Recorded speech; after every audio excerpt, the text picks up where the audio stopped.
Hello. ही मी फेब्रुवारीत वाचलेली 4 पुस्तकं. त्यातलं पहिलं पुस्तक आहे आधुनिक मराठी काव्यसंपदा आणि संपादक आहेत मधु मंगेश कर्णिक. केशवसुतांच्या जन्मशताब्दीच्या वेळी प्रकाशित झालेल्या या पुस्तकात केशवसुतांपासून ते नामदेव ढसाळांपर्यंत जवळजवळ 35 ते 40 कवींच्या अ, एक-एक कविता आणि त्यांचा परिचय दिलाय. ज्यांना मराठी कविता वाचायला सुरुवात करायची आहे, त्यांच्यासाठी अगदी उत्तम पुस्तक आहे. दुसरं पुस्तक म्हणजे प्रणव सखदेव यांचं वीर योद्धा अर्जुन हे पुस्तक. यात अर्जुनाच्या अंतरंगाचं खूप सुंदर चित्रण केलंय. याबद्दल मी सविस्तर व्हिडिओ बनवलाय. तो नक्की जाऊन पहा. तिसरं पुस्तक अनसेंट लेटर्स फ्रॉम येस्टरडे हे अमित चौधरींचं पुस्तक. यात प्रेम, विरह याचं एक सुंदर मिलन असलेली प्रेमकथा लिहिली आहे. याचाही सविस्तर व्हिडिओ मी बनवलाय. तोही जाऊन नक्की पहा. आणि चौथं पुस्तक आहे साने गुरुजींचं.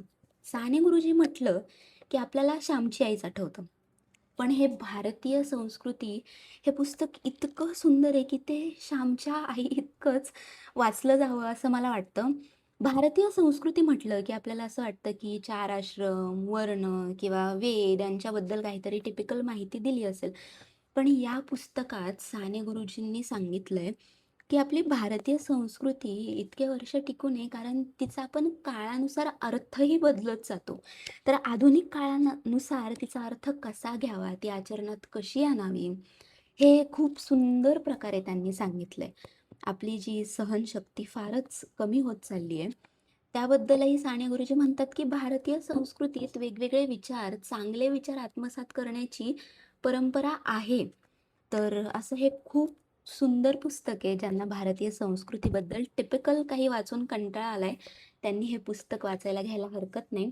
आणि ही सगळी पुस्तकं तुम्ही नक्की वाचा आणि तुम्हाला कशी वाटली ते मला नक्की कळवा.